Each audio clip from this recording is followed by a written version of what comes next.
Porque los tiempos cambian. Porque la información es vital, necesaria y siempre oportuna. En el Sistema Nacional de Televisión, Bruno Masi. Ahora junto a 9 Reporter. Buscando el tratamiento objetivo de la noticia. 9 Reporter. El más completo informe analítico para un periodismo inteligente. Hay hechos que marcan hitos dentro de la historia mundial. Sucesos que plasmaron a fuego las vidas de miles de millones de personas en todo el mundo. Por ejemplo, todo lo que Estados Unidos hace o deja de hacer termina afectándonos. John Fitzgerald Kennedy, el presidente demócrata más joven de los norteamericanos, fue uno de estos sucesos. No preguntes qué puede hacer tu país por ti. Pregunta más bien qué puedes hacer tú por él. Fue el reflejo de una política que se miró en el espejo de los más débiles y desprotegidos. El pasado domingo 22 de noviembre se cumplieron 29 años de su infortunada desaparición. Un asesinato que hasta hoy apasiona a investigadores y estudiosos del tema. Un homicidio que parece haber estado sustentado en oscuras fuerzas políticas que terminaron con la amenaza de un presidente con ideas revolucionarias. En nuestro segundo informe entregaremos un trabajo con los candidatos para las internas del Partido Colorado. Ellos en la tranquilidad de sus hogares y en compañía de sus esposas y sus familias han hablado de propuestas, de futuro, de un partido histórico y centenario. 9 Reporter.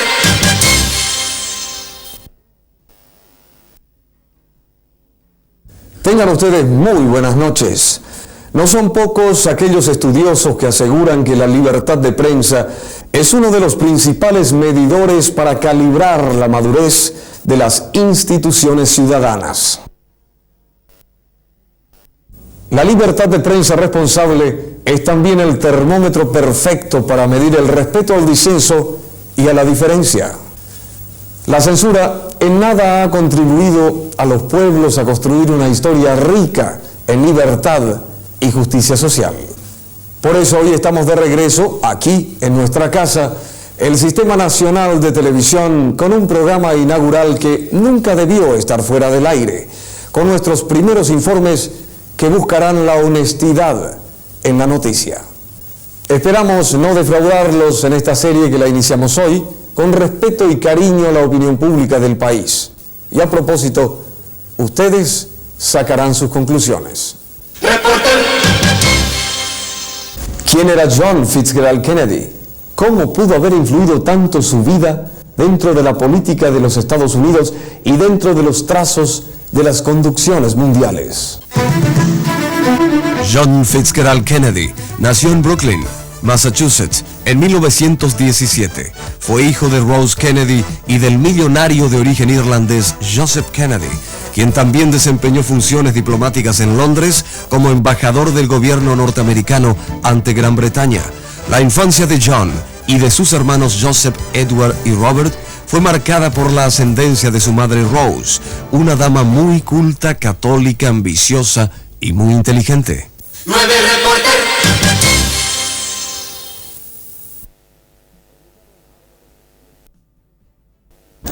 Educado en Harvard y en prestigiosas instituciones de Londres, John tenía buenos antecedentes familiares y escolares, y con muy buena letra iba dibujando el mapa de sus propias aspiraciones presidenciales. Amante de los viajes, John desde muy joven recorrió toda Europa, entrevistándose con funcionarios y dirigentes de numerosos países sobre el grave momento que el mundo estaba viviendo. Se cernía la amenaza de la Segunda Guerra Mundial. En 1942, John Kennedy ingresó a la Marina de los Estados Unidos.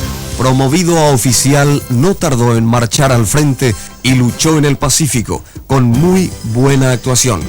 El teniente Kennedy fue condecorado y en 1945 se retiró del servicio, con una promoción, una herida y un profundo odio hacia las guerras. ya que su hermano mayor Joseph había fallecido en acción un año antes. John Kennedy se volcó al periodismo e ingresó posteriormente a la actividad política en 1946. Al año siguiente se incorporó a la Cámara de Representantes y fue elegido senador por su estado natal, el de Massachusetts. En 1953 John había subido ya el primer peldaño de una escalera que solo pararía con su trágica desaparición.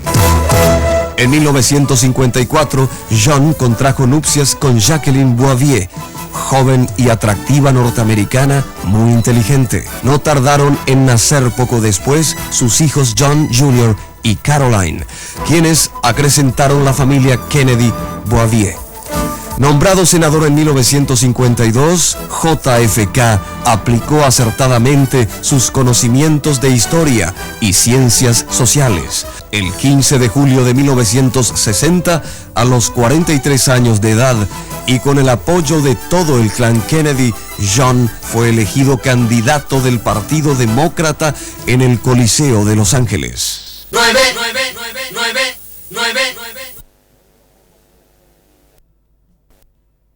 De esta forma, John F. Kennedy había situado sus aspiraciones en el primer peldaño que lo conduciría a la Casa Blanca.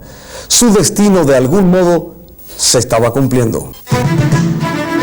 En el discurso de aceptación de su candidatura a presidente de los Estados Unidos para el periodo 1960-1964, John F. Kennedy expuso con decisión sus ideas y objetivos, tal como los venía proclamando desde hacía un año por todo el país. Mientras tanto, también la vida familiar empezaba a agitarse con la presencia de una confundida Jacqueline Bouvier Kennedy, que luchaba entre sus propios deseos de ser primera dama y entre su profundo rechazo a la vida pública, los periodistas y las amantes de su esposo. La planificación de JFK para la presidencia fue todo un éxito, no solo por la certidumbre con la que se ideó, sino por el coraje demostrado. A muchos americanos les dolían algunas llagas que él supo explotar: el pasado, el racismo y la religión. Eran preocupaciones que venían de mucho tiempo antes. El aspecto religioso era toda una perogrullada para muchos norteamericanos, porque siempre se había constituido en la médula del orgullo de los Estados Unidos. Y el racismo estaba presente desde que ocurrió el primer desembarco en Virginia en el siglo XVII. Antiguas divisiones y viejos hábitos fueron incluidos como propuestas a ser solucionadas por el posible gobierno de John Fitzgerald Kennedy en debates contra su oponente Richard Nixon. Y de seguro que sus proposiciones influyeron en los ánimos electoralistas de millones de norteamericanos que acudieron a las urnas para decidir su futuro. Era noviembre de 1960 y nadie estaba más pendiente de los resultados de las elecciones que John F. Kennedy. Él era el candidato más joven del siglo, miembro de una minoría católica y parte de una familia de tradición y fortuna. Las elecciones fueron singulares y John Fitzgerald Kennedy se convirtió en el 35º presidente de los Estados Unidos de Norteamérica, el 20 de enero de 1961, en una solemne ceremonia.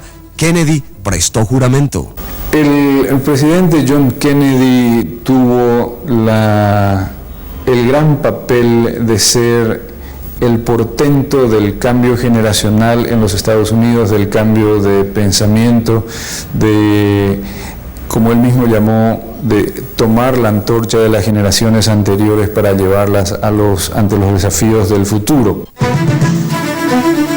No pasó mucho tiempo antes que sus antiguos miedos por la guerra y un mundo en violencia empezaran a manifestarse en decisiones y medidas políticas que comenzó a tomar el joven presidente. Depositó sus esperanzas en la Organización de las Naciones Unidas, para la cual proyectó dos organismos que dependerían de ella: el Cuerpo de Paz y la Alianza para el Progreso. Organismos estos que se extendieron hacia los países subdesarrollados. 9 reporter. Otro pico que marcó a fuego el gobierno de John F. Kennedy fue Cuba. Sus decisiones y medidas no fueron del todo felices para algunos, habiéndose así granjeado francos enemigos en muchos frentes. Cuba, forjada desde ya entonces con la figura de Fidel Castro, quien en 1961 había declarado que su gobierno era marxista-leninista, era una preocupación para Kennedy, católico de nacimiento y por tradición. Además, como buen norteamericano, no escondía su temor por cualquier presencia comunista. Asesorado por unos, criticado por otros, Kennedy se vio forzado por las circunstancias a apoyar y financiar una invasión a Cuba el 17 de abril de 1961.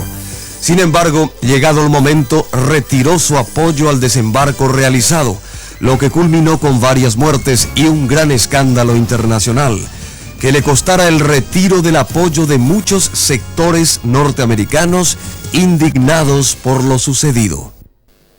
Vayamos a la experiencia del doctor Ricardo Caballero Aquino. ¿Qué paralelismo podría establecerse entre Bill Clinton y John F. Kennedy? Y una de las personas, un chiquilín provinciano de muy poco futuro en aquel entonces, de uno de los estados más pobres de Estados Unidos, en determinado momento llegó hasta los jardines de la Casa Blanca, le pasó la mano a Kennedy, intercambió 2 palabras con él, seguramente que tartamudeando de la emoción en ese entonces, pero lo tocó tan hondamente que 10 o 12 años después de ese apretón de manos en la Casa Blanca, este chiquilín Bill Clinton ya estaba buscando encontrar en la carrera política la manera de servir a su sociedad y la manera de hacer que esa visión que Kennedy tenía de cambiar su universo llegara a buen puerto.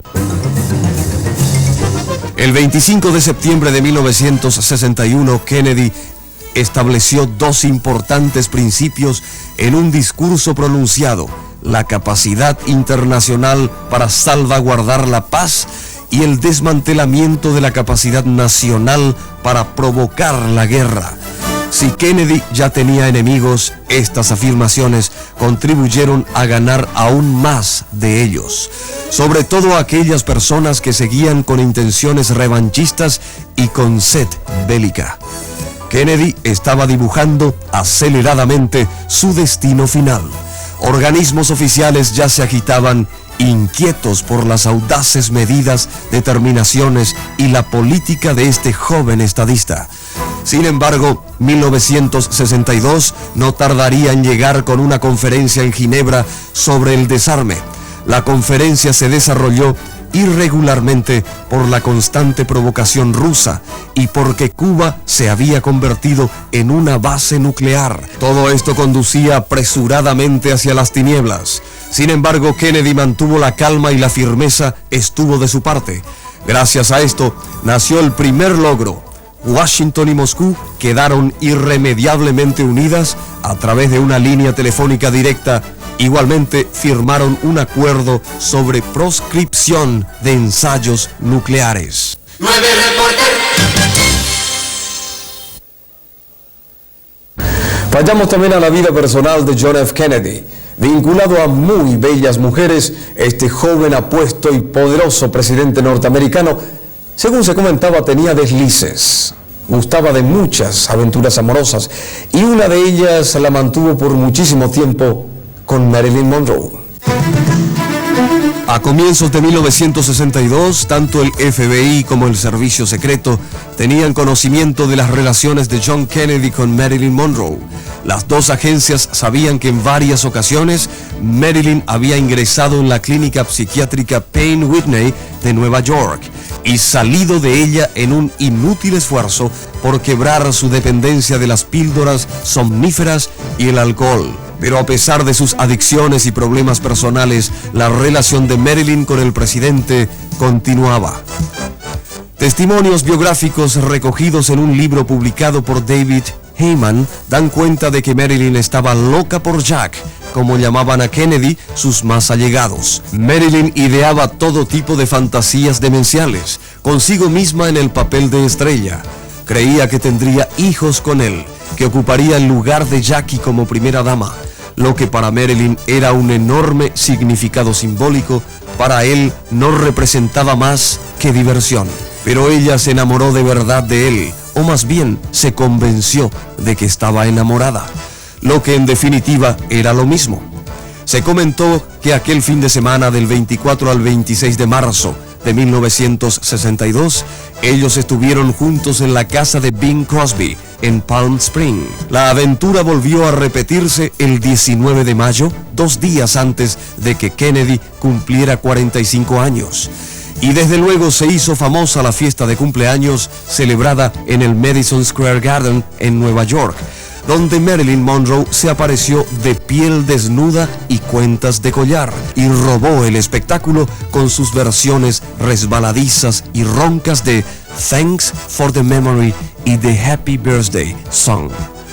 Los asistentes y la prensa que estaba presente observaron atónitos las sugerentes expresiones de amor de Marilyn para el presidente, tanto que después de la actuación, este declaró: "Ahora que me han cantado feliz cumpleaños en forma tan dulce y sana, ya puedo retirarme de la política". Sin embargo, el romance no habría de durar demasiado, y se piensa que fue este uno de los motivos que acabó llevando a Marilyn al suicidio ese mismo año. Una vez más, según su criterio, la habían usado, y John no tardó en despegarse de ella usando a su propio hermano Bobby para que pusiera fin a la relación. Aunque importantes para conocer la personalidad de Kennedy, estas no son más que anécdotas. Lo importante es que John iba tomando medidas políticas, y estas a su vez iban irritando a sus propios organismos oficiales. Sin embargo, un escándalo más importante se cernía sobre su gobierno. Vietnam y Camboya se visualizaban en su horizonte como una dolorosa llaga. Vietnam, la pesadilla más largamente sonada por los norteamericanos, también descansaba sobre los hombros de Kennedy. 9. Y sigamos con el recientemente presidente electo en los Estados Unidos, Bill Clinton, y un pasado reflejado en su conducta. Y Clinton, 29 años precisamente luego de la muerte de John Kennedy, de la trágica muerte de John Kennedy en Dallas, que es en Texas, es el estado siguiente de Arkansas, nada más, consigue llegar también a la Casa Blanca y está teniendo prácticamente el tipo de bienvenida que tuvo Kennedy al llegar. Una generación de jóvenes con poca deuda con el pasado, una generación que no habrá querido combatir en Vietnam, pero casi nadie quiso combatir en Vietnam de todos modos, pero por ahora lo que importa es una generación que tiene el siglo XXI delante de sí, con una serie de desafíos tan grandes que se impone nuevos cerebros, nuevas mentes y nuevas formas de hacer las cosas. Pero lo que más molestaba a las castas norteamericanas todopoderosas era la ardua defensa de los derechos civiles que realizaba John.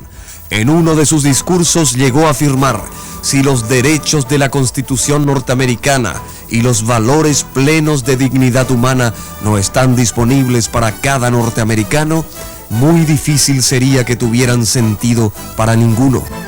El problema para Jack Kennedy estaba ligado a la pobreza. Las gentes de color estaban atrapadas por sus atroces necesidades. Y Kennedy reflexionaba: si una sociedad libre no puede ayudar a los muchos que son pobres, tampoco puede salvar a los pocos que son ricos. La guerra estaba declarada. La defensa apasionada a la gente de color, su apoyo casi público a Martin Luther King, fervoroso defensor de la gente de color, y una guerra sin cuartel contra la pobreza y la clase poderosa y omnipotente lo habían ya sentenciado. La víctima iba a ser John Kennedy. Según investigadores, Lee Harvey Oswald ha sido elegido para cargar con la culpa de un crimen. El 22 de noviembre, el fatídico día, amaneció con un cielo limpio y la euforia de los tejanos que irían a ver a sus presidentes. John y Jackie partieron con destino a Dallas, en Texas. El presidente no había aceptado hacer el viaje en un auto con la burbuja que lo podría proteger de cualquier eventual accidente, y tampoco había aceptado el no hacer público el itinerario que iría a recorrer en su automóvil. Quería que la gente lo viera, y si no sabía la ruta por donde pasaría su presidente, ¿cómo podía hacer esto? La caravana que llevaba al presidente y a su esposa salió del aeropuerto de Dallas, el Love Field, a las 12:55 de la tarde. Primero, como de costumbre, iba la escolta de motocicletas policiales y luego el enorme Lincoln que llevaba al presidente y a su esposa. En el asiento trasero, entre el presidente y la primera dama, había un gran ramillete de rosas rojas. Luego, al llegar al sector del centro de Dallas, la caravana efectuó un brusco giro a la izquierda, en la esquina de las calles Elm y Houston. A la 1:30 de la tarde, la caravana pasó ante el depósito de libros de la Escuela de Texas. En este lugar, teóricamente, desde el 6º piso del edificio, Lee Harvey Oswald, el presunto asesino y resentido social, apuntó su rifle, siguió al coche presidencial con su mira telescópica y fue luego que se escucharon los 3 fatídicos estampidos que resonaron en toda la plaza Dealey. Hoy, a 29 años del asesinato de John F. Kennedy, sigue siendo todo un misterio la cantidad de disparos y los asesinos involucrados en el plan para terminar con el presidente norteamericano. En un lapso de por lo menos 3 segundos se escucharon por lo menos 3 disparos. Hoy día se sabe que fueron más. La primera bala dio al presidente en la nuca, le rozó el pulmón derecho, le seccionó la tráquea y salió por su garganta. Otro disparo, se supone que el segundo de los 3, hirió gravemente al gobernador John Connally. El tercer disparo hirió al presidente en la nuca, le voló el cuadrante derecho trasero del cráneo, creando una nube viscosa de sangre y masa encefálica. Irónicamente, todo el difícil y costoso adiestramiento invertido en lo que a menudo ha sido proclamado como el organismo de vigilancia más eficiente del mundo, el Servicio Secreto de los Estados Unidos, la CIA, quedó atrás. Sin embargo, nadie contaba con un hecho que iría a confirmar posteriormente que Lee Harvey Oswald no fue el verdadero asesino de John Kennedy. Abraham Zapruder, un fabricante de ropa femenina de Dallas, filmó una película casera de la caravana en el preciso momento del asesinato. Esta película fue vendida en $50,000 a la revista Time Live y ella abrió la brecha del escándalo. ¿Era posible que en el asesinato del presidente de los Estados Unidos estuvieran involucrados los mismísimos servicios secretos? La Comisión Warren, encargada de dilucidar los aspectos del asesinato de Kennedy, entró en miles de contradicciones, aspectos convergentes que hacían sonreír a los más crédulos. Hasta hoy día las dudas continúan y ha sido la película de Oliver Stone, JFK, una de las que más crudamente planteó la historia y sus derivaciones. Y esto ocurría en Dallas. El 22 de noviembre de 1963, miles de ciudadanos norteamericanos asistieron asombrados y atónitos al quiebre del sueño americano, el asesinato del presidente John F. Kennedy. Mientras este no sea develado, siempre será una sombra para la democracia de ese gran país del norte. En instantes, algo más aquí en 9 Reporter.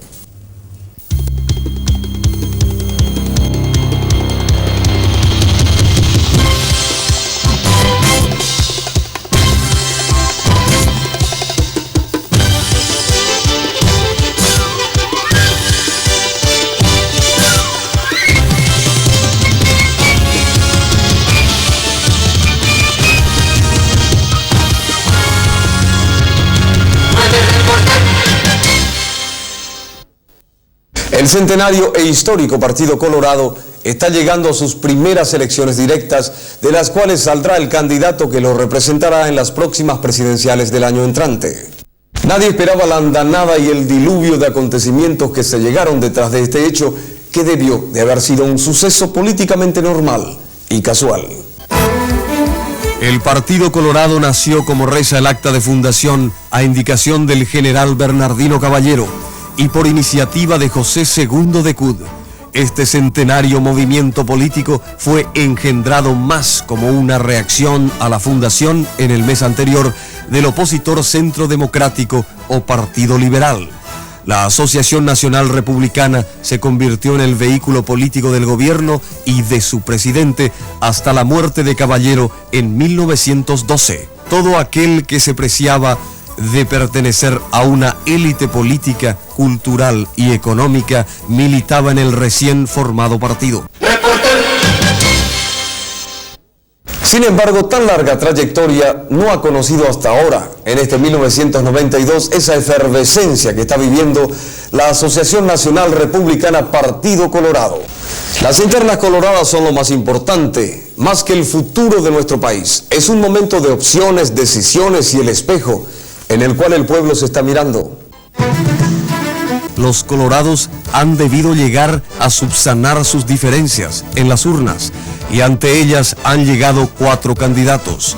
El ingeniero Juan Carlos Wasmosy, un próspero hombre de negocios que representa a un sector empresarial que ha empezado a participar también de la política. El ingeniero Juan Carlos Wasmosy, al no provenir de una base política, de una carrera política anterior, sino más bien de un ambiente empresarial, tiene preocupaciones muy claras, sobre todo aquellas que le vinieron de su corto periodo como ministro de Integración. Él sabe que el gobierno nuestro está acogotado por una burocracia simplemente irresistible, pesada, es arcaica, donde cualquier tipo de tarea de transformación choca contra esa burocracia y es imposible hacerla. Entonces, el ingeniero Wasmosy piensa en una modernización o en el comienzo de una modernización de la estructura económica, política y gubernativa del Paraguay, o por lo menos eso quiso prometer en su campaña en la primera parte cuando dijo 50 años de progreso en 5 años de gobierno. Joven y de reciente afiliación, Wasmosy se presenta a sí mismo como el cambio frente al continuismo estronista, pero como una prolongación de la actual conducción gubernamental. Igualdad de oportunidades para todos y reglas claras y serias para todos. No tener privilegios para nadie. Entonces se va a incentivar las ganas de capacitarse de la gente, las ganas de los directivos de empresas de aumentar su productividad, de ser más creativos y por ende más competitivos.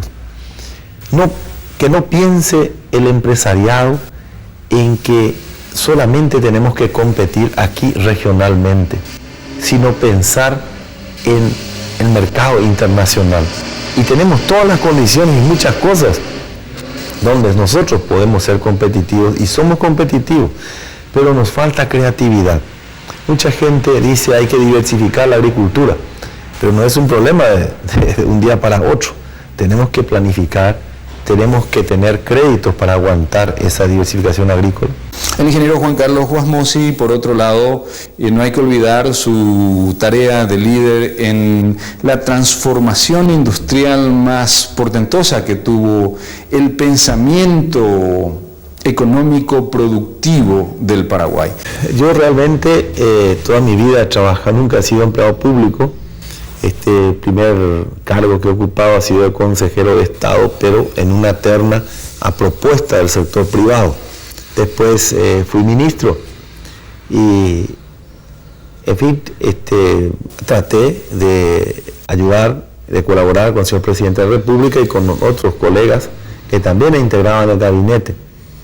Y realmente me sentí gusto en trabajar. He abandonado tal vez mucha gente habla de esa vocación de servir, etcétera, pero no busco yo la política por el poder, sino creo que las condiciones están dadas hoy para que gente del sector privado que tuvo algún éxito relativo, digamos, en su quehacer y que hoy pueda revertir eso en un ambiente un poquito más ampliado como es el del país, negar esa colaboración siendo necesaria y creyendo uno que pueda servir es egoísmo. El papel del ingeniero Wasmosy en la construcción de Itaipú y de ese grupo de ingenieros alrededor de CONEMPA Y simplemente significa el deseo de una transformación por lo menos visible de esa sociedad, y por lo tanto ese deseo de modernización se ve claramente en la política del ingeniero Wasmosy. Tiene fama de ser más afable, tiene fama de ser un empresario que habla con los obreros, con los empleados, que paga bien, que gana bien también, pero que reparte en cierta medida y que promete los empleos en el sector privado. Y en cierta medida eso significa un gran cambio para esta sociedad, y quizás la resistencia que pueda tener una candidatura que promete tantos cambios sea eso. Esta es una sociedad conservadora, y de hecho ahí se nota que el ingeniero Wasmosy no tiene seguramente una base política muy firme en su formación, simplemente creyendo que como la idea de la transformación es buena, la sociedad tarde o temprano va a tener que aceptarla. El doctor Luis María Argaña es otro de los candidatos en pugna y representa la tradición dentro del Partido Colorado. Doctor Luis María Argaña, que vendría a ser como la continuidad de la política económica y social de los gobiernos paraguayos de los últimos 50 años, quizás con un poquito menos de autoritarismo, quizás con una cierta tolerancia de una prensa libre y de un ambiente internacional que ya no admite dictaduras, pero básicamente la tendencia es estatista. La tendencia es de no tener mucha confianza puesta en la actividad privada. Es decir, que siempre salen diciendo, sí, la actividad privada es importante, pero, y ese pero significa una serie de obstáculos al trabajo de la actividad privada. En suma, significa una continuación del estilo tradicional de política paraguaya a partir de 1936 y sobre todo a partir de 1947.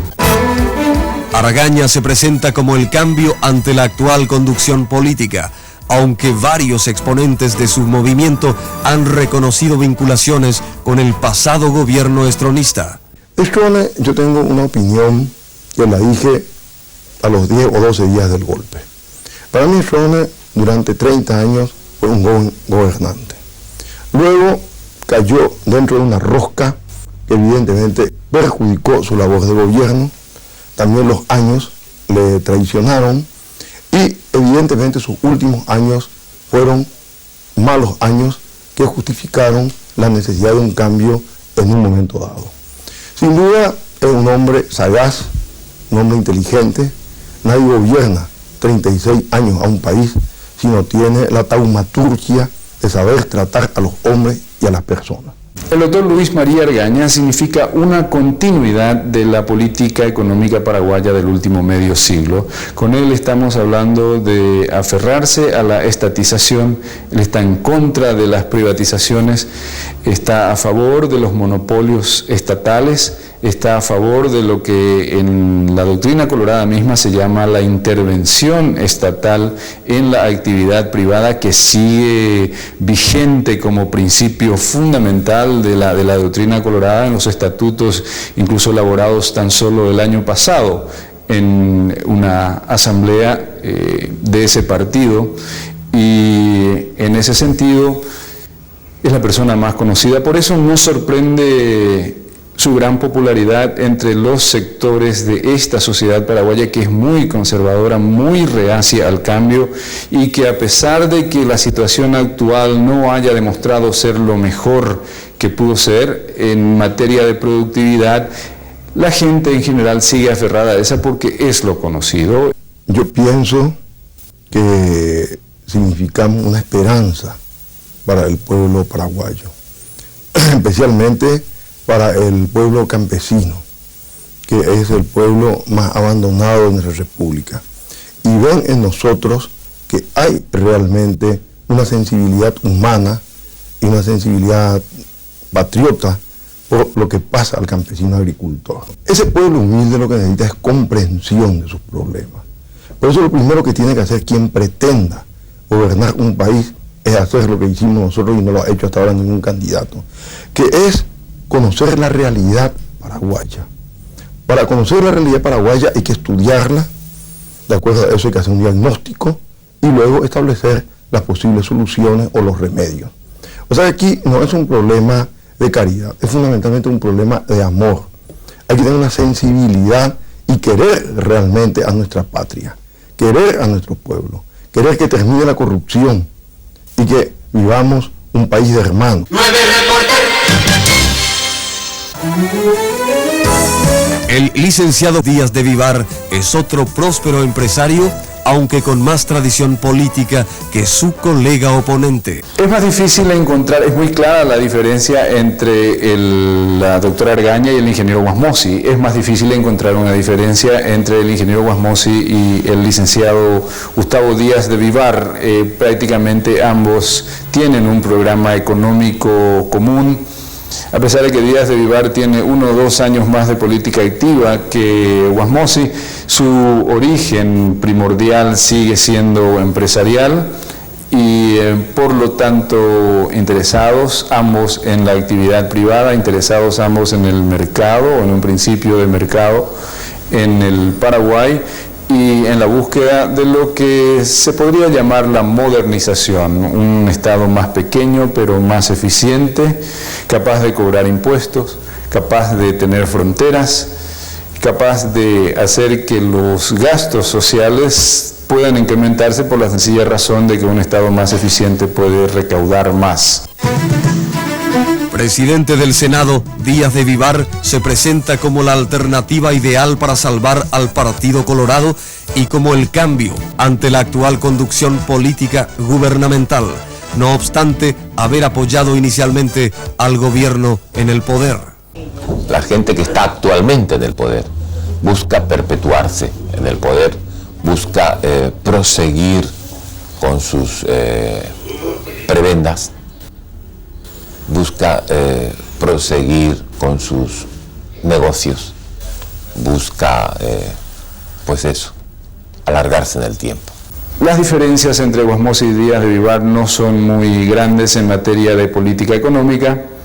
Y los dos están a favor de las privatizaciones, a favor de hacer que la actividad privada sea la máxima generadora de riquezas en este país, en esta sociedad, y hacer que de alguna manera el Paraguay se encauce hacia lo que hoy por hoy es la idea económica moderna en todo el mundo, es decir, búsqueda de mercados, competitividad, y eso significa gastos en educación, en formación de personal especializado y en atracción de inversiones extranjeras. Yo creo que en primer lugar este movimiento es un movimiento que nace del pueblo, nace de abajo para arriba. Yo en ningún momento me candidaté y dije, aquí está Gustavo Díaz de Vivar, candidato al Partido Colorado. En segundo lugar, creo que represento, dentro del esquema de las 3 opciones que hay, o 4 opciones que hay dentro del Partido Colorado, represento el nuevo país, represento la dinámica moderna, represento la justicia, la libertad, el desarrollo económico, social y cultural. Los otros representan, uno, volver al país de los años 50, y el otro candidato es llevar al país también a lo que ocurría anteriormente a un pequeño grupo empresarial, sin importarles en absoluto lo que pasa con el pueblo. El problema que tienen estos dos candidatos que buscan la modernización es la ventaja, por un lado, que ellos creen tener al no provenir de una base política, al venir de una base empresarial. En los Estados Unidos estuvimos viendo mucho el fenómeno Perot, y a pesar de que la prensa casi le dio la categoría de contrincante a los candidatos de los partidos mayores, se pudo ver que Perot fue incapaz de ganar en un solo estado, por lo tanto no pudo tener ningún voto en el colegio electoral de los Estados Unidos. Y la razón es muy simple: los empresarios que se vuelven políticos corren el peligro de descubrir el bloque o el choque fundamental de su carrera política es lo siguiente: como empresarios ellos tienen empleados. Cuando no me gusta el gerente de Encarnación, yo lo cambio y consigo un gerente más joven, más rápido, más obediente o menos rápido. Y y eso es todo. Pero resulta que como político, al presidente de la seccional de Encarnación, para usar el mismo lugar, el mismo ejemplo, yo no lo puedo cambiar si no me cae bien. El cuarto candidato con menos posibilidades por no manejar el marketing político y los audaces medios económicos que tienen sus oponentes es el general Carlos Jorge Fretes Dávalos, quien también llega a estas internas con grandes esperanzas en el cambio. No obstante, su participación ha pasado casi desapercibida para el electorado colorado, acostumbrado ya en este momento a los bombardeos publicitarios de los candidatos más poderosos económicamente. 9. Cuando se iniciaba la pugna electoralista de los candidatos del Partido Colorado, nada presagiaba la luz de solicitadas y hasta ese juego sucio para muchos, permitido para otros, que se iba a desarrollar. Los candidatos al iniciarse esta meteórica carrera hacia la victoria no pararon en consideraciones morales, con algunas excepciones. La ética estaba definitivamente en huelga. La primera candidatura que fue rumiada en los corrillos populares y cantada por muchos fue la del licenciado Gustavo Díaz de Vivar, presidente de la Cámara de Senadores, un empresario que según muchos obtuvo su puesto político gracias al apoyo de Blas N. Riquelme, hombre influyente del Partido Colorado. Díaz de Vivar, casado con la española María del Pilar Rodríguez, tiene 4 hijos y nació el 1 de febrero de 1937 en Puerto de la Victoria, en el Chaco paraguayo. Realizó sus estudios primarios y secundarios en el Colegio de San José, mientras que la mayor parte de sus estudios universitarios los realizó en el extranjero. Se afilió al Partido Colorado el 11 de diciembre de 1963. Sé que tenemos que emerger desde el campo. Si el campo está flojo, el campo está débil como está en este momento, la ciudad está débil y todo el país está débil. Y el Paraguay en este momento está muy débil porque al campesino se le ha abandonado hace más de 5 o 6 años. En el caso del licenciado Gustavo Díaz de Vivar, todo da a entender que su candidatura en estos momentos ya tiene pocas esperanzas de ganar en lo que respecta a él, a la presidencia, que en todo caso lo que podría hacer es ubicar a una serie de personas cercanas a su candidatura en puestos importantes en la lista del Parlamento del Partido Colorado. Puesto que llegué en el año 66, cuando me casé con Gustavo Díaz de Vivar Ramírez, y de viaje de novios llegué aquí a Paraguay, y o sea que son 27 años casi ya los que llevo en Paraguay. Y estoy muy contenta. Es un país verdaderamente magnífico. Es un país en donde la gente del interior te da una enorme satisfacción y una compensación de cualquier cosa que les hagas o les digas. La convivencia con ellos te enriquece porque son verdaderamente gente pura, gente noble. Yo creo que la nobleza está en eso, en la parte interior de la persona. Este es un programa desarrollista, eminentemente práctico, por eso dije, y pragmático. Yo no estoy dentro de ninguna corriente filosófica, ni del neoliberalismo, ni del comunismo, ni del socialismo. Lo que estoy buscando para el Paraguay, lo que realmente le corresponde en este momento para apurar ese desarrollo que necesitamos todos. Pero no se le otorga mucha chance simplemente porque, primero, el tipo de dinero que se está gastando en la campaña, que están gastando las candidaturas de Argaña y del ingeniero Guasmosi, están lejos del tipo de capital disponible. Obviamente se sabe por los resultados, ¿no?, de la campaña de Díaz de Vivar. Simplemente no puede llegar, por un lado, y por otro lado también se nota que puede tener una cierta popularidad en el interior y juntar gente, etcétera, pero se sabe que no todas las personas que llegan a una manifestación, a una reunión partidaria, a una reunión del candidato, necesariamente vota por ese candidato.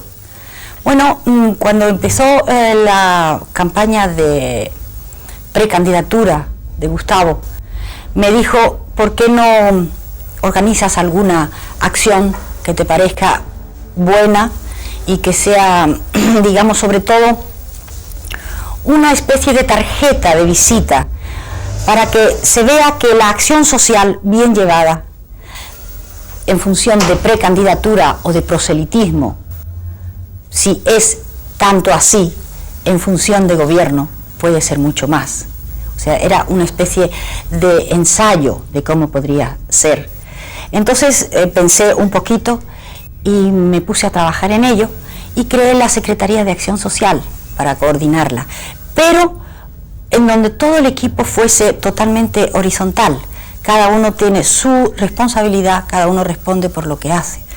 Entonces se crearon 7 departamentos de la Secretaría de Acción Social. Asistencia médica, asistencia jurídica, Defensoría de la Mujer, Defensoría de la Familia, Bolsa de Trabajo, Juventud, Formación y Liderazgo Político. Se están comprando cédulas, se están comprando para que personas no vayan a votar y digan qué número de cédulas tienen y se le están dando dinero. Se están falsificando cédulas, todo esto que está saliendo a luz y aún lo que va a salir todavía, porque parece ser que hay cuestiones más graves todavía en este momento, hacen que estas elecciones sean francamente difíciles porque están distorsionadas, están llevadas al fraude total. Una carencia que no es propia, que les es ajena, porque nadie tiene la obligación de formarse cultural, educacional y en salud a sí mismo. Para eso están los gobiernos, que son los que tienen la obligación de desarrollar la sociedad. Entonces, una vez que el Estado, el gobierno, les ha dado la posibilidad y la oportunidad de tener salud, de tener una mínima educación y una cultura suficiente, después cada individuo de la sociedad debe desarrollarse a sí mismo, procurar ser protagonista de su propia vida y de su propio desarrollo, como persona, como integrante de una sociedad. Pero por ahora lo que está haciendo el licenciado Díaz de Vivar es, por su relativa juventud como político, y sobre todo como político colorado, está ubicándose en una posición muy interesante y muy importante para 1998, donde ya podría presentarse como un candidato con muchas mayores chances de ganar. La candidatura de Díaz de Vivar sonaba fuerte para ser apoyada por la Junta de Gobierno del Partido Colorado. Aparentemente era el hombre ideal y contaría con el apoyo de la cúpula gubernista. Inclusive, Díaz de Vivar también iba presentándose con distintos carismas. Fue uno de los que estuvo presente en el Palacio de López cuando una medida transitoria dentro de la nueva Constitución impidió expresamente a Rodríguez su reelección. Sin embargo, con el correr de la campaña, empezó a mostrarse con más carisma de opositor, llegando a algunos picos altos dentro de este enfrentamiento. No obstante, se muestra como el reivindicador de la causa campesina para salir del estancamiento actual. Yo creo que hay un solo caballo del comisario. No creo que hayan 2 caballos del comisario en este momento. Díaz de Vivar tiene por ahora la obligación de ser un respetable tercero, 12%, digamos 10% podría ser incluso una buena figura para él y de una buena cifra, y de ahí en más comenzar a la campaña o posicionarse para 1998, que en la mente de muchos estudiosos realmente va a ser el comienzo de la verdadera transición paraguaya, que por ahora 93 significa simplemente apertura democrática, y hay una diferencia conceptual muy grande entre lo que es una apertura y una verdadera transición, que significa movimiento, cambio. La mujer debe poder tener la misma oportunidad, porque yo siempre digo que, por lo menos, esto lo he repetido varias veces, pero no importa insistir en ello, mientras que no me demuestren lo contrario. El cerebro es asexado, es decir, es lo mismo el cerebro de una mujer que de un hombre, en tanto en cuanto sea preparado, trabajado y con las mismas oportunidades en ambos casos, en ambos sexos.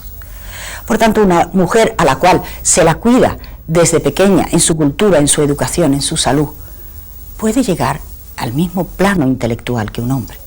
El licenciado Díaz de Vivar como punto oscuro tiene el haber descubierto la política tan solo en los últimos 2 o 3 años de su carrera parlamentaria, precisamente cuando llega a ser presidente del Congreso en unas votaciones donde necesitó que se rompiera casi el reglamento, o por lo menos el reglamento tradicional de que los partidos de oposición no elegían al presidente del Congreso, sobre todo si este era de otro partido. Él fue primero votado por los parlamentarios de la oposición, pero ya la segunda vez, el segundo año, fue electo en su propio derecho. Comenzó a recorrer el país, comenzó a hablar con la gente, tiene mucha habilidad para negociar, sobre todo en el campo, de alguna manera lo escuchan, y algunos conflictos bastante serios él tuvo la capacidad de hacer que la gente se sentara y que llegara a resolver entre obreros y patronales, entre huelgas, incluso huelgas de hambre en algunos casos. En primer lugar, le digo que no existe fortuna personal mía. Quiero decirle que en la casa que usted está sentado es una casa alquilada. Mi casa está en el campo, en Piribehuí. Yo soy agricultor agroindustrial. A eso me dedico y me dediqué toda la vida. No hay ningún industrial de la caña o cañero o agricultor agroindustrial cañero que tenga fortuna en este país. Son otras las fortunas. Hay que buscar en otro sitio la fortuna. Bueno, para mí mi esposo es siempre el mismo. Es aquel muchacho de 23 años que conocí en Madrid, jovial, guapísimo, churro, como se dice también, bueno, íntegro, honesto, trabajador, del que me enamoré en el año 61, casi. Ese sigue siendo Gustavo Díaz de Vivar para mí. No ha cambiado nada. Ahora lo único que pasa es que tiene más responsabilidades, tiene muchos más problemas, tiene más arrugas, tiene el pelo más blanco, pero su alma y su corazón siguen siempre siendo el mismo. Ni a favor ni en contra de nadie, nosotros le entregamos preguntas. Usted tiene las respuestas a la vuelta de estos mensajes.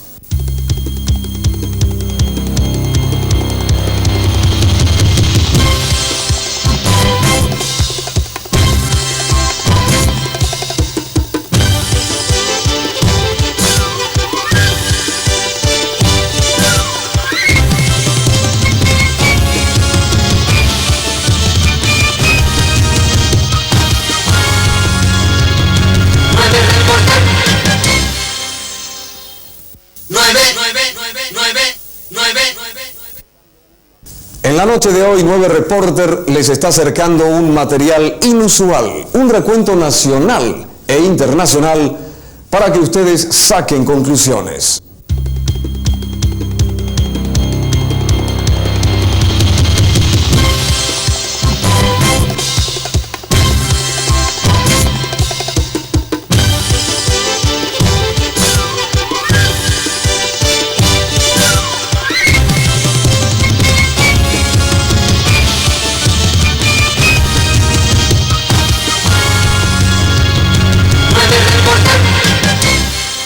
Las sorpresas del comienzo continuaron con la participación, la presencia de otros candidatos. La Junta de Gobierno del Partido Colorado terminó apoyando otro nombre distinto al de Díaz de Vivar. El ingeniero Juan Carlos Guasmosi, acompañado del doctor Ángel Roberto Seifert, irrumpieron en la arena política de estas reñidas elecciones coloradas. Juan Carlos Guasmosi Monti, un hombre inteligente pero con falta de experiencia política, apareció en la contienda electoral de la mano del prestigio político del doctor Ángel Roberto Seifert, conocido por su trayectoria partidaria. El ingeniero Guasmosi nació el 15 de diciembre de 1938 en Asunción. Realizó sus estudios primarios y secundarios en el Colegio San José de esta capital y sus estudios universitarios en la Universidad Nacional de Asunción. Se afilió al Partido Colorado en marzo del 70. Casado con Teresa Carrasco, el ingeniero Guasmosi tiene 5 hijos. Hay algunas que otras solicitadas, lógicamente, que en el caso mío, por ejemplo, no se me puede atribuir porque no estoy de acuerdo con ellas. Nosotros creo que debemos de gastar nuestro tiempo en discutir programas, en discutir soluciones a todas aquellas insatisfacciones sociales que aún existen todavía en nuestro país. Juan Carlos es un hombre, vamos a decir, yo lo veo un hombre emprendedor, un hombre de mucho empuje, ¿verdad? Lo que se podría llamar temerario, le gustan los desafíos, así es que dio este paso, ¿verdad?, de lanzarse a esta precandidatura, aspirando a la presidencia de la República, y creo que, estoy segura mejor, de que reúne las condiciones para ello. Porque la polarización de alternativas que se está ofreciendo al pueblo colorado es muy clara. Tienen que elegir categóricamente entre el pasado autoritario, retardatario, verticalista, o un partido nuevo, renovado, remozado y dirigido hacia un profundo proceso de cambio que queremos proyectar hacia un coloradismo consolidado en el poder en este nuevo tiempo político. A pesar de no haber estado en momento alguno de toda su carrera empresarial y política ahora en cargos directivos en Itaipú, de alguna manera toda la corrupción de Itaipú, todos los abusos, el juntar una cantidad de dinero que simplemente era impensable para el Paraguay, de alguna manera es asociada con el ingeniero Guasmosi, con toda esa corrupción. En el caso nuestro dicen, bueno, Seifar es conocido, Guasmosi no es conocido. Y yo les digo, bueno, gracias a Dios, los otros son conocidos en demasía, ya por sus actuaciones anteriores. Entonces, la política, como todo arte, es el arte de la esperanza, de la fe. Y uno se basa un poco en lo que modestamente ha podido aquilatar en el correr de los años y ha podido hacer en su vida privada. Y yo creo realmente que con colaboradores capaces, que los hay, y que esperemos que todos los partidos políticos así lo entiendan, podamos construir todos juntos un Paraguay mejor para nuestros hijos. A mí me gusta trabajar al lado de Juan Carlos, siempre lo acompañé, estuve muy de cerca, ¿verdad?, colaborando con él, y pienso hacer lo mismo. Y en este momento estoy muy entusiasmada porque, dado el trabajo de acción social que estoy haciendo, recorriendo el interior del país, me doy cuenta de que hay mucho por hacer, y me gustaría coordinar un equipo de mujeres, ¿verdad? Pienso las esposas de los ministros, que también puedan hacer lo mismo, estar más al lado de los maridos, acompañarlos, y de esa manera controlar un poquito más la responsabilidad que ellos tienen, que es bastante grande, y lógicamente desde acá no pueden estar, vamos a decir, cubriendo todos esos aspectos, pero creo que nosotras las mujeres podemos estar acompañándolos. El ingeniero Guasmosi es un empresario próspero, experimentado, es un administrador competente, es un hombre que tenía, y lógicamente fue uno de los factores, condiciones de soportar el costo económico y financiero de una campaña, porque la democracia es cara, y el ingeniero Guasmosi, además de los elementos que lo califican para desarrollar capacidad de realización de un programa determinado de gobierno, tiene a su favor ese factor con el cual lógicamente yo no cuento. Además de que pienso que en esta etapa de transición política, la figura de Guasmosi es una figura transaccional entre los distintos factores del poder que, en cierto modo, complementado con mi participación en el binomio, ¿verdad?, puede traer cierta tranquilidad para estos factores de poder.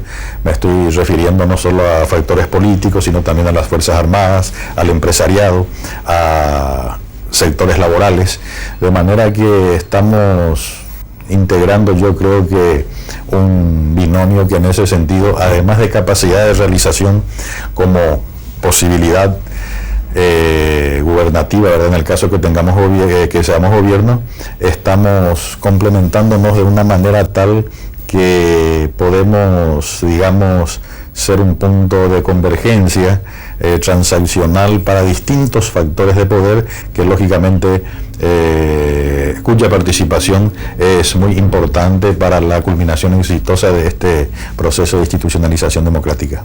Él argumenta que nunca estuvo en cargos directivos de Itaipú y eso es cierto, como también es cierto que necesariamente el consorcio de empresas constructoras paraguayas más importante, conociendo lo que era el régimen de Stroessner, tenía que estar jugando dentro del tipo de reglas que había en la época de Stroessner, y eso significaba una dosis de corrupción ciertamente de algún grado elevado. Yo diría que el criterio que tiene la gente, mis rivales o contendores, digamos accidentales, es el querer ser ellos caballos del comisario.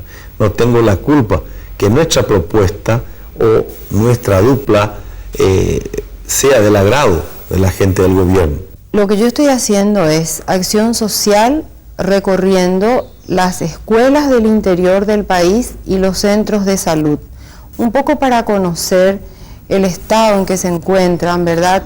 Estos dos puntos tan importantes que son la educación y la salud de nuestro país. Y allí me pude dar cuenta de que, como decía, que tenemos mucho por hacer. No porque me siento parte de un proyecto político que hemos iniciado hace tiempo y presiento de que nuestro proyecto político, que nuestras ideas políticas se están desarrollando y se van materializando a través de este proyecto, que es lo que siempre me interesó en política. Y quizás parte del éxito que tengo en política es porque nunca me comprometí demasiado con mis ambiciones personales.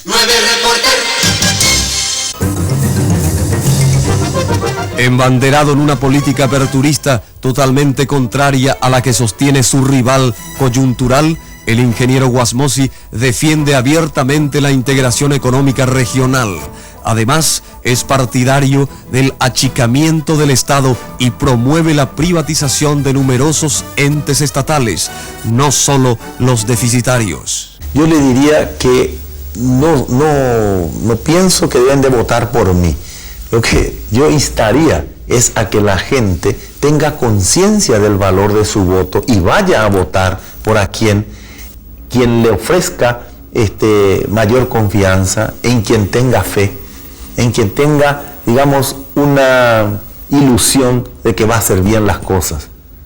Yo no estoy pidiendo que voten por mí, no, estoy diciendo, creando conciencia del valor de un voto. Por un voto también se puede perder una elección.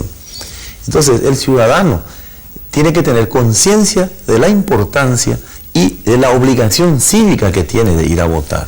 No le gusta a él que se le diga que es el caballo del comisario. A veces el caballo no tiene la culpa de quién es su dueño, y aunque no le guste que le digan el caballo del comisario, el comisario en general tiene el caballo. No hay ninguna duda de que el gobierno de Rodríguez, directa o indirectamente, explícita o implícitamente, da a entender que la continuidad de ese gobierno está representada por la candidatura del ingeniero Wasmosy. No tenía desde luego yo condiciones para lanzarme porque no tenía forma de financiar una campaña presidencial para la interna y fíjate después para las nacionales mucho menos, ¿verdad?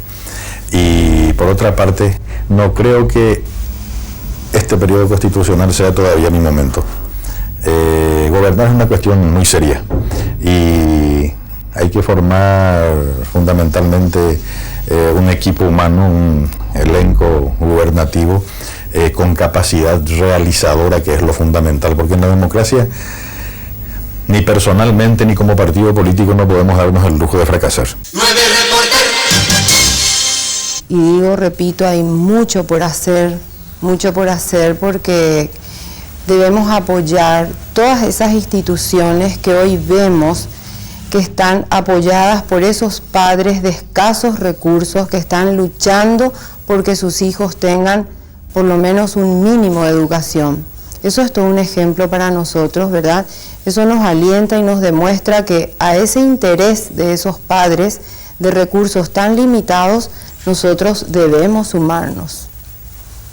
Y luego la salud, ¿verdad? Porque, como a veces decimos, si ni tan siquiera saben leer, ¿cómo podrían hacer uso de una prescripción médica, de una receta? A veces podemos repartirles medicamentos, pero llegado el momento no saben qué hacer con ellos. Porque hay mucha gente que dice que es demócrata, pero realmente no hace nada para apuntalar la democracia. Pero Wasmosy, si tiene punto frágil, quizás sea su inexperiencia política.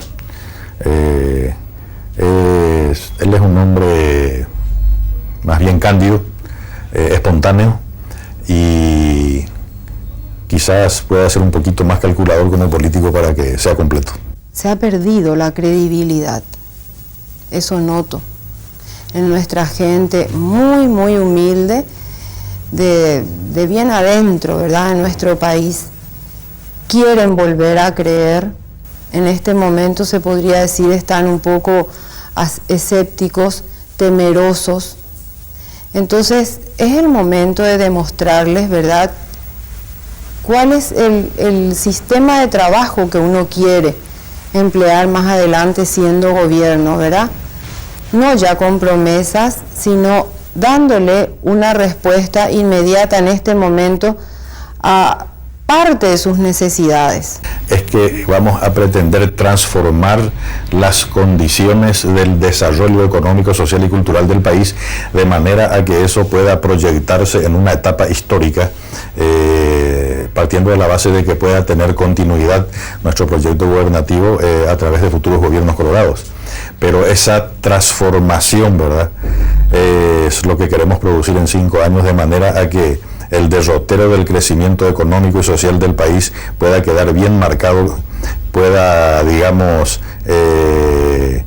tener un surco profundo por el cual discurrir en los próximos 15, 20 o 30 años.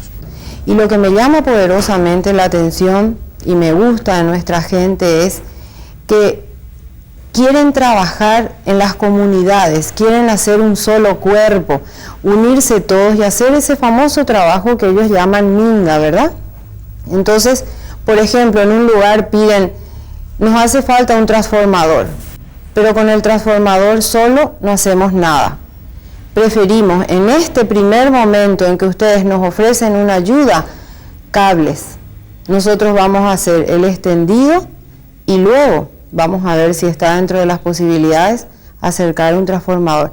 Eso demuestra el deseo y uno encuentra ese grupo humano que quiere trabajar a nivel de levantar un muro, de levantar un puente.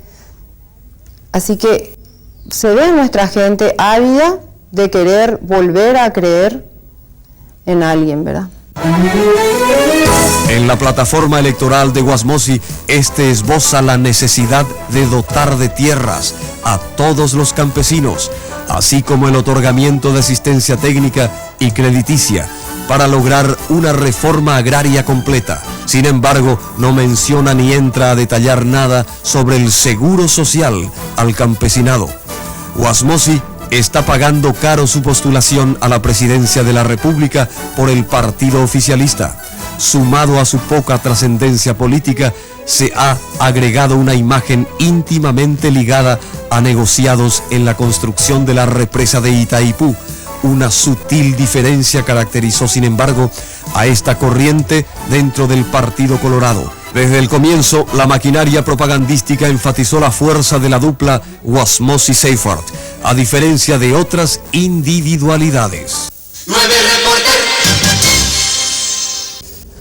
En este nuestro primer capítulo aquí en el Sistema Nacional de Televisión, estamos con una entrega acerca de los candidatos a las internas del Partido Colorado. Un análisis inteligente para que usted saque opinión.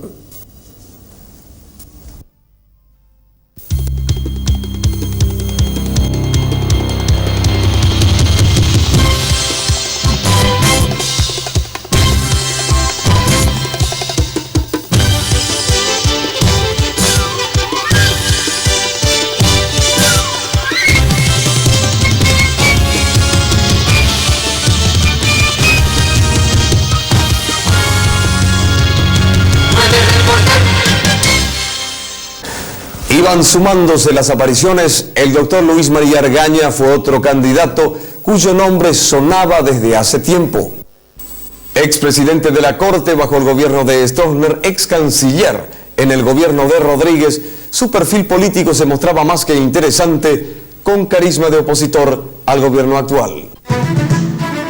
Luis María del Corazón de Jesús Dionisio Argaña Ferreiro, avesado y experimentado político, con un buen dominio de la escena política, tiene un alto conocimiento de los manejos subterráneos de la política. Con un discurso populista y hasta demagógico, reivindica el carácter agrarista de la doctrina colorada, sustentada en la distribución de tierras y una asistencia técnica y crediticia a un muy bajo interés, e inclusive promueve el seguro social para el campesinado. Abogado por la Universidad Nacional de Asunción con el grado máximo de summa cum laude, el doctor Luis María Argaña está casado con Marilyn Contreras de Argaña y ha fungido con decenas de cargos durante el gobierno de Alfredo Stroessner y de Andrés Rodríguez. Lo primero que tiene que hacer un gobernante, sin duda, es constituir su gabinete. Y luego, ese gabinete debe ser constituido dentro ya de una doctrina y dentro de un plan de gobierno establecido, en que cada cual ya tiene que tener su papel predeterminado, con mucha anticipación, de manera que cada secretario de Estado, cada jefe de departamento sepa lo que debe hacer dentro de una doctrina y no dentro de una política de improvisación y de apagar incendios a medida que los problemas aparezcan. Hay que ganarle los problemas, no hay que dejar que los problemas nazcan.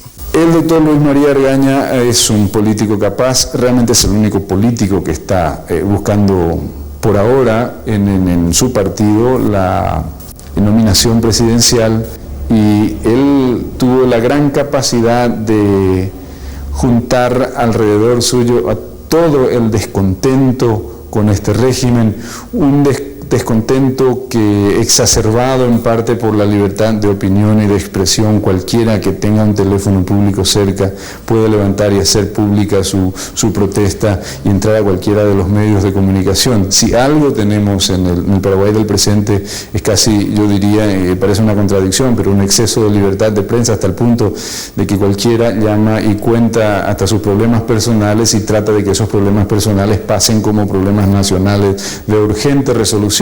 Es difícil, es un poco la fe y el coraje de quien está acostumbrado a luchar contra toda esperanza, el que creemos en Dios y tenemos fe en que los buenos son los que finalmente triunfan. Y así, a pesar de todas las dificultades, a pesar de que todo el poder está en nuestra contra, a pesar que todo el dinero, bien y mal habido sobre todo, está en nuestra contra, tenemos fe y esperanza en que el pueblo colorado ha identificado ya perfectamente quién es el que le va a defender y quién es el que va a salvar al coloradismo. En ese sentido, la candidatura del doctor Argaña ha sabido simplemente configurar unas posiciones que la presentan a esa candidatura como el foco de todo el descontento contra este gobierno, que no es poco, por diversos motivos, entre ellos la propia ineptitud del gobierno por un lado, y por otro lado una serie de problemas naturales, como son las crecidas, las lluvias, la falta de lluvias, los excesos de agua, los caminos cortados o cerrados, hasta llegamos a tener un tornado, cosa bastante rara en el Paraguay, que tumbó una serie de torres eléctricas. Y por otro lado tenemos también el tipo de desastre artificial ya hecho por el hombre, que tiene que ver con la caída brusca en los precios del algodón y de la soja. Argaña se muestra ferviente defensor de la función social del Estado y se muestra contrario a toda política de privatización indiscriminada de los entes estatales, lo que le ha valido el apoyo del funcionariado público, sector determinante en las internas coloradas. Yo personalmente, por mi parte, no tendría problema. El problema es el pueblo colorado, porque si esa victoria se logra, es decir, cualquiera sea el resultado de la elección, si es un resultado limpio, todos vamos a acompañar al ganador. Es igual que un partido de fútbol, si el referee no está vendido, si no cobra un penal que no existe, si no anula un gol real, el pueblo sale aceptando el resultado y inclusive aplaudiendo la labor del referee y de los jugadores. Ahora, cuando hay trampa, cuando hay fraude, entonces el pueblo no acepta el resultado. Y entonces los culpables de la derrota y del funesto fracaso que pueda tener el Partido Colorado en las elecciones de mayo, ante el otro castigo que puedan dar los colorados a los tramposos que eventualmente triunfen con los medios prebendarios, con el soborno, con la compra de la conciencia, con la presión del poder, serán los responsables de esa presión, de esa compra de conciencia y esa violación de la intimidad del hombre paraguayo que quiere votar por su candidato y le obligan con la amenaza de perder sus puestos, de perseguir a su familia y de destituirle, como evidentemente ya ha sucedido. Ellos serán los responsables del destino del Partido Colorado. Argaña, por su gran capacidad de hacer que se enfoque hacia su candidatura al descontento de la población paraguaya, es un candidato serio, tiene muy buenas posibilidades de ganar, pero si volvemos nuevamente al hecho de que la candidatura del ingeniero Guasmossi es la candidatura, por lo menos se percibe como la candidatura oficial del gobierno, entonces es esa la que tiene que perder. Y la ley de punto final evidentemente busca la impunidad de un grupo de personas que se enriquecieron indebidamente en un momento dado con decretos fraudulentos que modificaban ley, lo que es lo más antijurídico que puede existir, con licitaciones fraudadas, con sobreprecios en 4 y 5 veces de las obras realizadas. Entonces buscan tapar su pasado con una ley de punto final. Y sigo pensando finalmente que a la hora de la verdad el Colorado vota su empleo y su empleo él sabe que depende del gobierno y por lo tanto el candidato del gobierno le puede ser un poquito más amable a pesar de que su corazón esté con el otro. 9 reporteros. Puntos claros y puntos oscuros, la gran maquinaria publicitaria realiza encuestas, los medios periodísticos también, y cada sector proclama ganador a su candidato. El todo vale impera terriblemente en esta pugna electoral. Y nos preguntamos acerca del porqué de votar por ellos, ya que ninguno de estos se salva de sombras en sus respectivas carreras y trayectorias políticas. Desde Adán y Eva y la invención del pecado original, todos tenemos puntos oscuros, pinchen o no el teléfono privado y personal de cada uno, cosa que se sospecha ocurre con toda naturalidad a pesar de las destrucciones de cintas, posiblemente previamente grabadas y regrabadas, y algunas dicen incluso ofertadas en el mercado paralelo local. Cada candidato tiene su punto oscuro, obviamente. No debemos de repetir esos errores del pasado si es que queremos construir un futuro cierto. De la campaña de Guasmossi pudimos ver como puntos oscuros que, por lo menos en la primera parte, se rodeó obviamente de una serie de personas con poca capacidad de juicio político y eso puede ser muy costoso. El otro punto oscuro es que Guasmossi ya dio un mensaje nacional en su campaña partidaria, un mensaje nacional que le pudo haber dado apoyo fuera del Partido Colorado, pero ciertamente no era el mensaje en muchos casos que estaba esperando escuchar el votante colorado tradicional, que antes que nada es estatista y que quiere como partido conservador que las cosas sigan como están. Mira, era una pregunta que a mi manera de ver es totalmente mal hecha, me va a perdonar con todo respeto, porque la venida de Stroessner al Paraguay no depende de quién esté o no esté en el palacio, depende de la voluntad de Stroessner. Si Stroessner quiere venir al Paraguay, él vendrá. Si Stroessner no quiere venir al Paraguay, él no vendrá. Al final de cuentas, los puntos oscuros del doctor Argaña son tantos que enumerarlos sería una tarea pesada, aburrida incluso. Tiene desde llamados al vitaliciado hasta el haber ocupado y haber cobrado más de 1 y a veces más de 2 sueldos oficiales a pesar de la famosa ley en contra de eso que estaba vigente, tiene cuestiones oscuras o grises en la Corte Suprema, pero al mismo tiempo también tiene la carrera política más dilatada, y toda persona que tiene una carrera política dilatada obviamente va juntando enemigos, va juntando adversarios y puntos oscuros, como los estamos llamando acá. Sin embargo, él tiene la posibilidad y en cierta medida la obligación de ser electo. Yo creo que esto es un tema normal de la democracia, ¿no es cierto? Sobre todo en un país que no tuvo democracia en mucho tiempo y que aparezcan de pronto una serie de actos o acciones por parte de la sociedad y que el pueblo por fin se dé por enterado. Yo creo que es importante. Es importante porque va a traer transparencia al proceso, porque cada persona va a tener que cuidarse de lo que hace a partir de ahora. Y el punto oscuro en el fondo sigue siendo la inexperiencia en materia administrativa. Un presidente de Congreso posiblemente tenga una secretaria y 2 o 3 ordenanzas.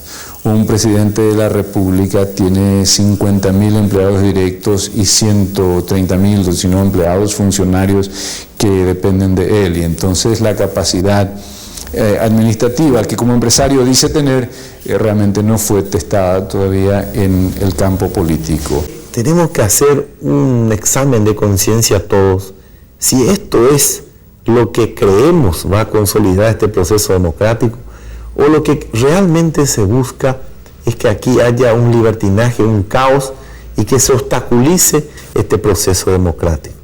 Yo no quiero ser mal pensado, pero ustedes fíjense que todo se centra en contra nuestra.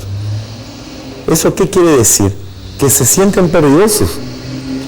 Porque si ellos se sintiesen seguros de que van a ganar, no ocuparían tanto tiempo y tanto papel para decir disparates infundados. Ahora, yo quiero decirles por este medio que estamos archivando todos y esperemos una justicia, llegado el caso, termine esta contienda electoral y tendrán que ventilarse en el tribunal ante jueces y una Suprema Corte de Justicia nombrada de acuerdo a la nueva Constitución, en quien pondremos esos documentos para que ahí vean realmente quién ha mentido, quién ha tenido un camino tortuoso y quién cuando tuvo oportunidad no hizo justicia, no ejerció el poder como debía.